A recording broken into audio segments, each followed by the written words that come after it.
Kepedihan yang menyerang hati, luka yang kamu rasakan, lelahnya fisik, dan jiwa yang hancur, serta betapa bencinya kamu terhadap dunia. Semua itu sungguh tampak buruk dan menyakitkan. Meski begitu, kamu tidak bisa menghindari dari segala hal tersebut. Mungkin kamu berpikir dunia dan mereka jahat padamu. Mungkin bisa jadi kamu merasa sebagai korban yang tersakiti, tapi nyatanya dunia memang kejam. Sadarilah bahwa keadilan sejati dan sempurna tidak akan pernah tegak sampai dunia ini berakhir. Rasa adil cuma sebatas konsep yang kita cita-citakan. Namun nyatanya kita dan masih banyak orang di dunia kerap dirugikan dan tersakiti. Namun nyatanya kejahatan akan terus selalu ada sampai kapanpun. Jika mungkin kita tetap bersedih dan terpuruk, akan tetapi dunia tidak akan peduli. Dunia tidak mungkin menangisi kesedihan kita. Ingat, dunia tidak pernah berhutang apapun pada kita. Dan dunia tidak bekerja seperti apa yang kita mau. Terdengar kejam dan menakutkan, tapi realitanya memang seperti demikian. Apa saja yang menimpa, kita bisa berasumsi bahwa itu merupakan takdir yang pantas diterima. Atau ada di antara kita yang beranggapan bahwa itu hanya kebodohan kita semata. Atau mungkin ada dari kita yang tidak terima lalu dengan lantang mengatakan bahwa aku hanya korban. Dan mereka adalah para pelakunya. Di sini kamu tidak merasa bersalah dan tidak bersedia disalahkan. Tuduhan tetap lari ke arah wajah-wajah mereka yang sedang tertawa. Dan pandanganmu memang ke arah bumi. Tertunduk, tetapi kamu tetap menyalahkan langit yang diam. Ya, dunia memang keras dan kejam. Apapun asumsi dan dugaan kita, realita pahit ini tetap kita telan bagaimanapun kita beranggapan. Maka tidak ada jalan keluar selain harus kuat, bertahan, bangkit, dan berani menghadapi tantangan dan rintangan. Ujian, cobaan, takdir, atau apalah sebutannya. Toh kita harus tetap bergegas dan bergerak. Kita harus tetap dinamis dan pantang menyerah. Sebab itulah cerminan dari seorang stoik sejati. Lingkungan yang keliru. Poin pertama dalam bahasan kali ini adalah tentang lingkungan yang keliru. Kita tidak bodoh. Kita tidak salah. Bisa jadi kita keliru dalam memilih tempat. Kita cuma salah berada dalam lingkungan yang kurang tepat. Apa yang selama ini membuat kita jatuh dan terpuruk mungkin alasannya karena kita telah salah dalam memilih tempat untuk hidup. Ikan akan terlihat sangat bodoh kalau dia berada di atas pohon. Sebaliknya, burung akan terlihat aneh kalau berada di dalam air. Jadi selama ini kita tidak bodoh dan aneh. Hanya saja kita mungkin salah dalam memilih tempat bernaung. Orang-orang mengawasi kita dengan pandangan ketus dan sinis. Itu bukan karena kita bodoh dan aneh, melainkan karena kita telah memasuki area yang keliru. Kita dianggap berbeda dari mereka. Kita dianggap asing dan mengerikan.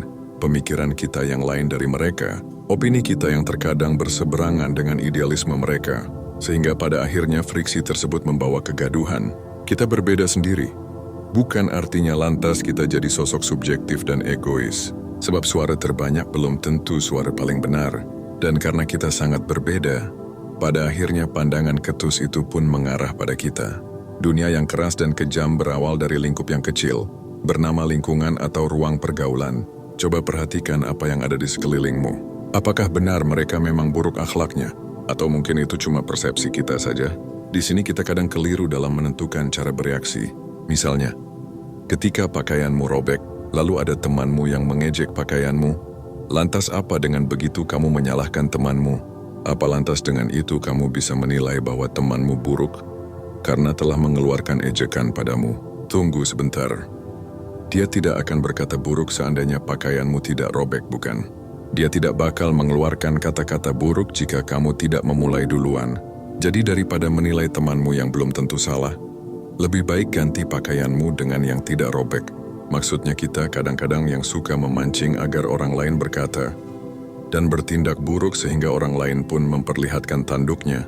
Akan tetapi ketika kita sudah mengganti pakaian dengan yang tidak robek, kemudian dia dan mereka mengawasi kita dan mencari apa kekurangan kita lainnya. Misalnya sandal kita yang sudah sangat tipis, lalu mereka mengeluarkan ejekan baru. Ketika kita sudah ganti sandal baru, mereka kemudian mencari kekurangan dan kejelekan kita lainnya dan mengeluarkan ejekan lain, dan seterusnya dan seterusnya. Walaupun kamu sudah berusaha menjadi sempurna, namun ada saja sesuatu yang membuat mereka tertawa. Nah, jika keadaannya sudah demikian, artinya bukan kamu lagi yang salah, berarti memang lingkungan yang keliru. Manusia terbaik saja ketika dicari kekurangan dan kelemahannya pasti ada. Apalagi hanya kamu yang masih memang banyak kekurangan dan dosa. Mereka pasti menemukan salah dan cacat yang ada padamu. Betapapun kamu mengubah dirimu sebaik mungkin tanpa ada kurang, tetapi mereka jauh lebih cerdik, sehingga borokmu pasti akan terlihat juga oleh mereka. Jadi itu murni karena lingkunganmu yang toksik, bukan karena salahmu. Lantas apa jadi solusi yang sebaiknya diambil ketika kita bertemu dengan lingkungan toksik, yang padahal menurut kita mereka merupakan teman dekat dan akrab? Apa yang semestinya kita lakukan? Sabar dalam diam. Poin kedua, belajarlah untuk sabar dalam diam. Sebab diam sejatinya mempunyai kekuatan besar kalau kamu menyadarinya. Diam bukan berarti kamu jadi pengecut dan pecundang. Akan tetapi ini adalah sikap bertahan pertama yang sebaiknya dilakukan. Diam tidak cuma meredam amarah yang bisa saja sebenarnya diledakkan, namun diam juga akan membuktikan bahwa kamu sosok yang dewasa dan tenang ketika mendapat perlakuan tak pantas dari orang lain. Diam akan menunjukkan seberapa kuat kamu dalam menahan sabar. Ketika kamu mampu untuk menahan diri dari amarah yang membuncah di dada, artinya kamu merupakan sosok kuat yang siap bertahan dari kerasnya dunia. Jadi solusi utamanya saat kamu mendapatkan perlakuan tak adil adalah, cobalah untuk menarik napas dalam-dalam, duduk tenang, jangan terpancing emosi, dan jangan terbawa suasana. Dadamu memang panas, darahmu naik, uratmu mengencang, dan pikiranmu berontak.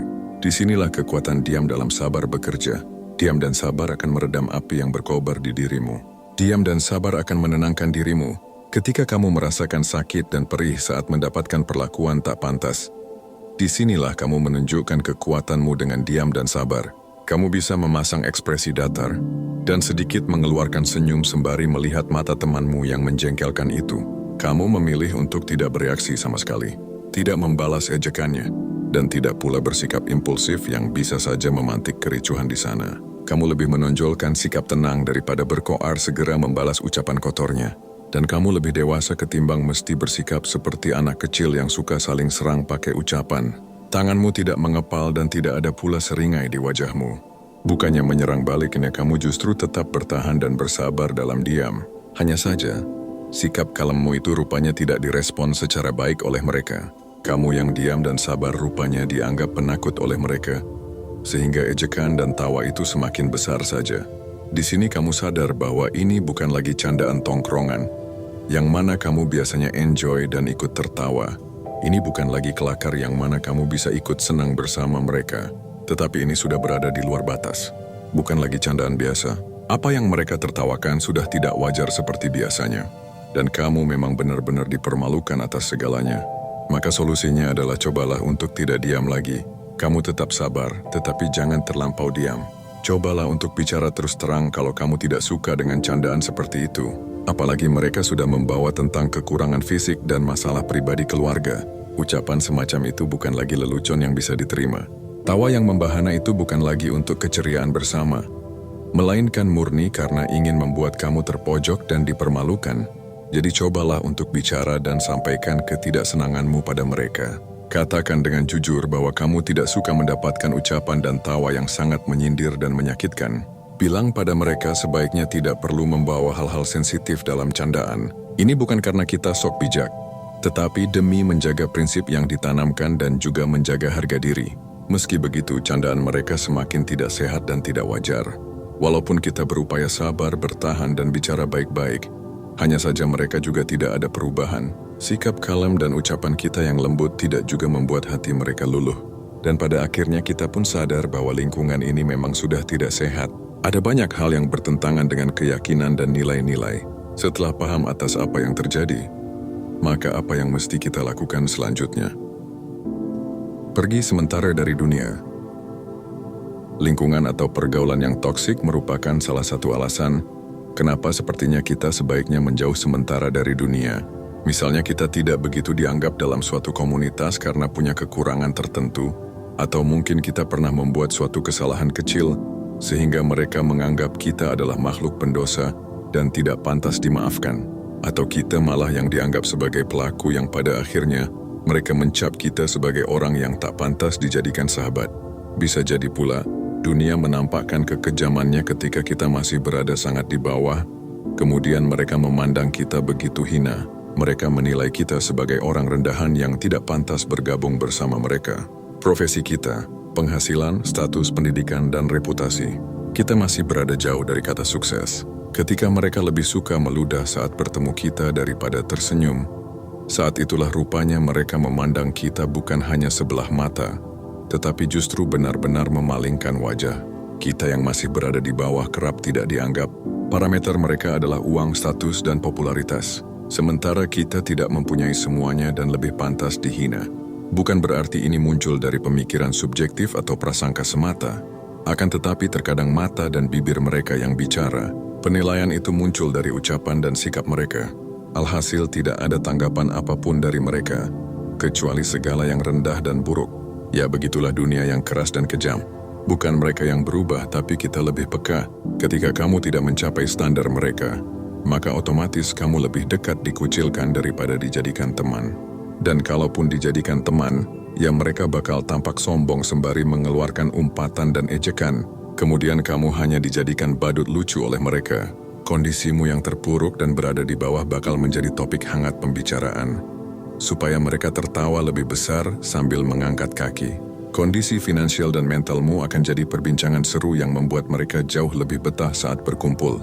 Hanya saja, apakah kamu rela harga dirimu tercabik-cabik? Apakah kamu ikhlas rasa tidak nyaman itu melukai hatimu? Tentu saja tidak. Maka solusi bijak adalah sebaiknya kamu pergi sementara dari dunia. Menutup kuping saja dari kebisingan mereka tidaklah cukup. Menutup mata saja dari wajah menyebalkan mereka tidaklah cukup. Tapi kamu memang harus menjauh sementara waktu. Menjauh dan pergi bukan berarti lari dari medan perang lalu menjadi pengecut dan pecundang.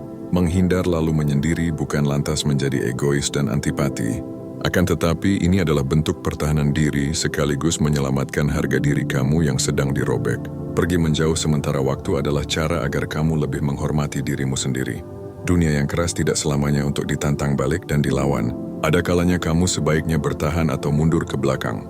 Mundur bukan berarti kamu kalah dan menyerah. Fold dalam permainan poker tidak berarti kalah. Dan defense dalam permainan sepak bola bukan berarti menyerah pada musuh.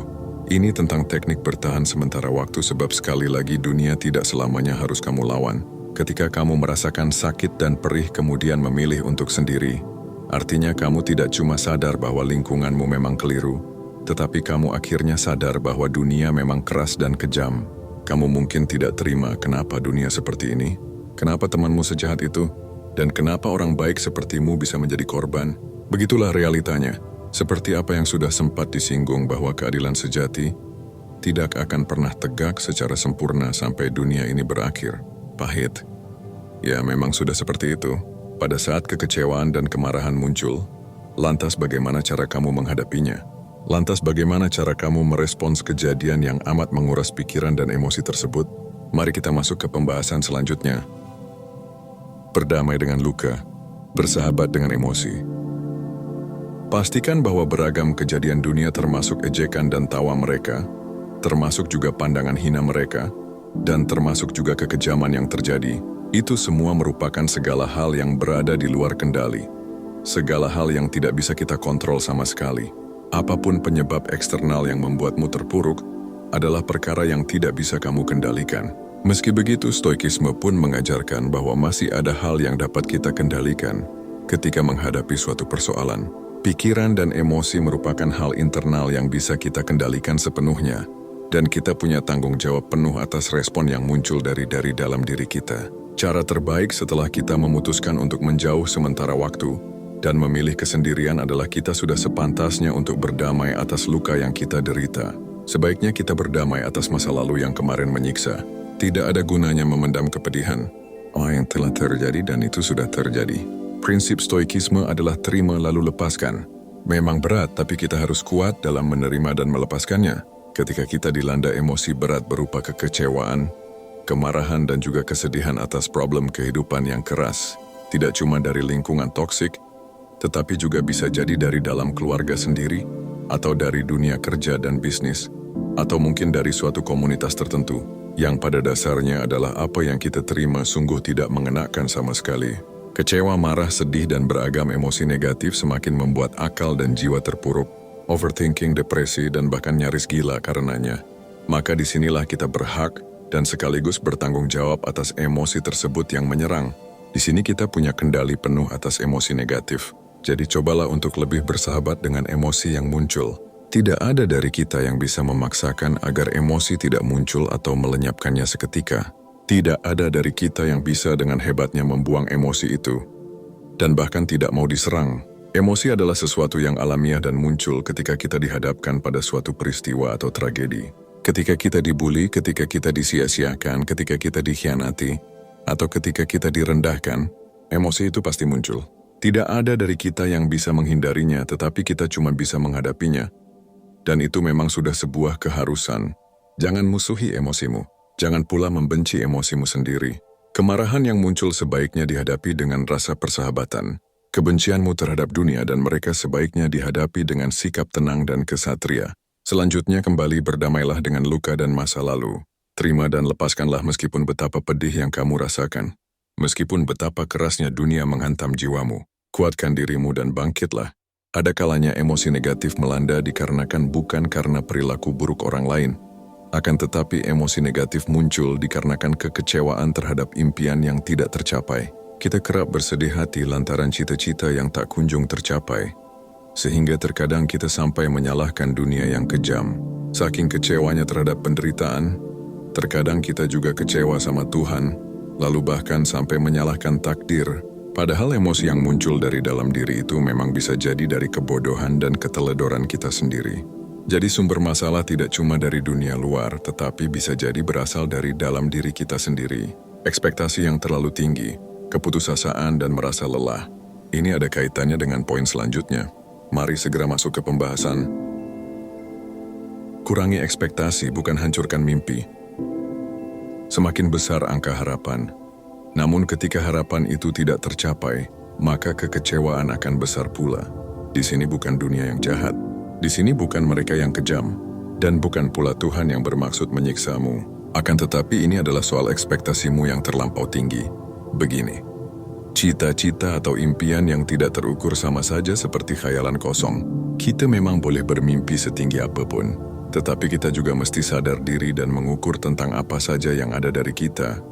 Seperti mengetahui seberapa besar kapasitas dan kemampuan kita. Coba lihat secara seksama dan kemudian nilai secara bijak. Apakah kita memang pantas memasang target setinggi itu, mengingat kemampuan kita memang tak seberapa? Kekecewaan dan kesedihan lahir dikarenakan kita tidak terima setelah apa yang kita harapkan ternyata tidak sesuai. Kita kemudian marah dan berontak, lalu menyalahkan apa saja yang ada di sana. Sebuah sikap ekstrim yang seakan-akan dunia memang kejam, yang padahal ini adalah bisa jadi salah kita sendiri. Kuasai dirimu, wahai sahabat bijak. Berpikirlah lebih terbuka dan pahami sebenarnya apa yang salah. Terpenting adalah jangan buru-buru dalam membunuh mimpimu. Kamu terkadang saking kecewanya lantas mengubur mimpimu. Karena terlalu kecewa berat pada akhirnya kamu berhenti bermimpi. Solusinya adalah rendahkan ekspektasi dan lebih disesuaikan dengan kemampuan dirimu. Kurangi ekspektasi bukan hancurkan mimpi. Dunia tidak melarangmu bermimpi. Hanya saja kamu juga mesti sadar bahwa dunia juga tidak akan peduli seandainya mimpimu tidak pernah tercapai. Dunia tidak akan menangisi apapun darimu. Ya, realita memang pahit dan keras. Tapi kamu tidak boleh menyerah dan putus asa. Sekali lagi, kamu tidak salah dalam bermimpi. Tetapi perhatikan bahwa bisa jadi ekspektasimu terlalu tinggi. Jangan buat kekecewaan dan kesedihan semakin membuatmu terpuruk. Energi negatif itu memang menyerang. Namun kamu tidak boleh dikalahkan olehnya. Sebab kamu punya kuasa penuh atas dirimu sendiri. Emosi ibarat energi negatif yang bisa membuatmu semakin terpuruk. Jika kamu tidak mau hal demikian terjadi, maka sebaiknya kamu melakukan hal yang semestinya dilakukan. Alihkan energi. Meski kita tidak bisa menghalangi emosi negatif tadi, dan atau menyingkirkannya dengan segera, akan tetapi kita bisa mengelolanya. Kita punya kendali atas diri kita sendiri, dan tentu saja kita bisa mengelola energi negatif tersebut. Ketika kita dilanda amarah, maka cobalah untuk tenang dan tidak terbawa emosi. Ketika kita sedih dan kecewa, cobalah untuk tidak meratapi secara berlebihan. Kehilangan, kegagalan, dan apapun penyebab sehingga energi negatif itu muncul bisa kita atasi. Pertama, kita jangan larut dalam emosi yang menyerang. Pikirkan secara bijak bahwa hal negatif tersebut tidak membawa apapun, kecuali dampak buruk. Emosi negatif yang menyerang setelah kita dilanda problem dunia ataupun masalah yang timbul karena diri sendiri itu hanya akan menyengsarakan diri semata. Jadi tidak ada pilihan dari kita kecuali mengobatinya. Alihkan energi negatif itu. Sekarang kamu sudah berada dalam kesendirian dan keheningan. Duduklah dengan tenang sambil bersila. Pejamkan mata. Tarik napas dalam-dalam melalui hidung. Tahan sebentar. Lalu hembuskan melalui mulut secara perlahan. Dengar suara dari setiap tarikan dan hembusannya. Sadari sepenuhnya tentang apa yang sedang kamu lakukan sekarang. Fokus dan konsentrasi penuh. Abaikan dunia saat ini. Jika ada bayangan dan suara yang mengacau, maka segera kembali untuk fokus pada suara napas. Tetap kosongkan pikiranmu dari hal apapun. Jiwamu yang dipenuhi oleh emosi negatif dan pikiranmu yang disesaki oleh beragam masalah dunia, kini cobalah untuk mengendalikan semua energi negatif tersebut. Tetap tenang. Dalam pandangan yang gelap di tengah kesunyian, teruslah mengatur napas dengan baik. Hanya dengarkan suara napasmu. Jangan hiraukan apapun di luar sana. Abaikan kebisingan dan keributan dunia. Dan ketika pikiranmu kembali melayang, ketika ada bayangan atau suara yang mengganggu, maka kembalilah konsentrasi. Berusahalah mengalihkan energi negatif itu pada ketenangan sejati. Kamu yang saat ini sedang menyendiri dan bermeditasi, bukan untuk lari dari dunia lalu menyerahkan diri. Tetapi ini merupakan proses mengalihkan energi negatif yang merusak dirimu. Sekali lagi, kamu bukan berarti mencoba lari dari kenyataan dan bermaksud lepas tangan dari tanggung jawab. Melainkan ini adalah cara untuk lebih menghargai diri sendiri dan mengobati pikiran dan hati. Tadi kita sudah belajar dalam bersahabat dengan emosi yang menyerang. Dan ini adalah salah satu caranya. Emosi tidak bisa dilenyapkan selamanya, tetapi cuma bisa diredam agar kita tetap tenang dan tidak semakin terpuruk. Berdamailah dengan luka dan masa lalu. Dunia memang kejam dan keras, meski begitu kita juga tidak patut menjadikan dunia sebagai musuh yang harus dilawan dan dikalahkan, karena ini adalah tentang kontrol diri. Bukan sekadar menjadi pemenang dan penakluk, apalagi menjadi penguasa dunia. Terpenting saat ini adalah kamu bisa menguasai dirimu seutuhnya. Sehingga kamu tidak takluk oleh kerasnya dunia maupun jadi lemah dikarenakan mimpi yang tidak tercapai. Meditasi dan kontemplasi merupakan solusi. Ada satu cara lagi yang biasanya ditempuh oleh orang bijak. Biasanya mereka menuliskan apa yang menyesaki pikiran mereka di dalam buku, bukan untuk dipublikasi, melainkan untuk konsumsi pribadi. Cara ini cukup efektif sebagai refleksi dan evaluasi. Menumpahkan keluh kesah dalam tulisan, sama seperti melepaskan sebagian beban. Kendati begitu, masih ada cara lain yang lebih ampuh. Mari kita masuk ke poin terakhir dalam bahasan kita kali ini. Hargai orang terdekat. Entah itu yang bersumber dari dunia luar ataupun salah dari dirimu sendiri, kamu sudah sebaiknya kuat, bangkit, lalu menghadapinya dengan pundak tegak dan kepalan tangan. Kamu telah mencoba mengatasi energi negatif dengan cara menyendiri dan mengobatinya sendiri. Tidak ada salahnya melepaskan diri dari dunia untuk sementara waktu, lalu bermeditasi dan juga berkontemplasi, sebab dengan itu adalah bukti bahwa bukan sekedar menempuh cara stoik semata, melainkan sebagai bentuk bahwa kamu merupakan sosok yang mandiri. Meski begitu, ketika kamu memutuskan untuk mengatasi masalah dengan sendiri agar dapat tenang dan damai, namun bukan berarti kamu lantas mengabaikan segalanya. Ini bukan berarti kamu lantas tidak peduli terhadap orang-orang terdekat. Betapa jahatnya dunia menurut pandanganmu, dan betapa menyebalkannya manusia di luar sana. Tetapi tetap saja itu bukan berarti menggambarkan dunia dan manusia secara umum. Sebab masih banyak orang baik dan berusaha mengerti keadaanmu. Kesendirian memang baik, tetapi kamu harus tetap menghargai orang-orang terdekatmu. Kamu tahu bahwa ada segelintir orang baik yang cukup memahami dirimu. Bisa jadi keluarga, kerabat, sahabat, atau kolega dekat.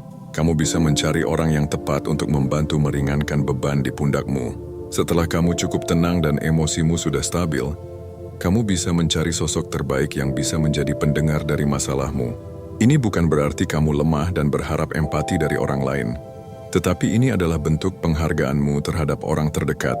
Kamu bisa bercerita pada orang tua atau pasangan. Tidak cuma meringankan beban semata, namun bisa jadi mereka bisa membantu permasalahanmu juga. Bisa jadi mereka bisa menolongmu yang sedang berada dalam masalah finansial.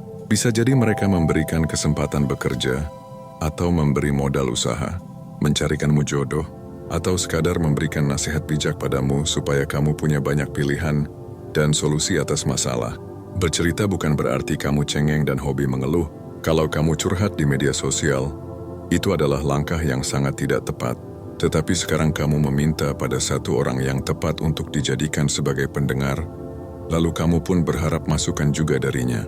Berbincang empat mata dan tertutup tentu bakal sangat membantumu secara psikologis. Sisa energi negatif yang bersemayam di dalam dirimu akan perlahan keluar seiring banyaknya kata yang terucap. Ibarat ember yang berisi air, kemudian ember itu kamu lubangi satu persatu. Airnya pun berkurang sedikit demi sedikit. Seperti itulah analoginya. Bebanmu semakin berkurang dan berkurang ketika kamu melepaskannya dengan cara bercerita. Tapi ingat, pilihlah orang yang sangat tepat. Jangan sampai menceritakan kecacatanmu pada orang yang kemarin mengejekmu sebagai orang cacat. Jangan pilih orang yang kemarin menertawakanmu untuk dijadikan sebagai pendengar, karena itu tidak akan membantu. Ceritamu tidak berguna dan suatu saat nanti ceritamu itu akan menjadi topik candaan selanjutnya. Dan kamu bakal jauh lebih malu. Lepaskan sebagian beban di pundakmu dengan cara bercerita pada sosok yang tepat dan bertanggung jawab. Dunia memang terkadang tidak adil dan manusia memang tempatnya salah, tapi percayalah bahwa masih ada orang baik yang peduli padamu. Dunia memang sering tidak berjalan seperti apa yang kita inginkan.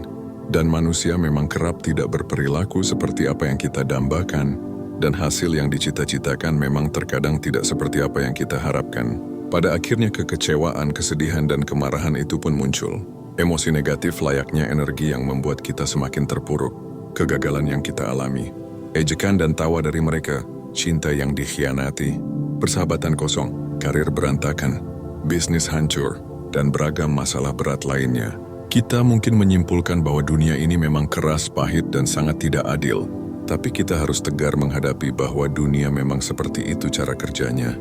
Ketika kita terpuruk di bawah, maka tidak ada pilihan kecuali bangkit dan berusaha lebih kuat lagi.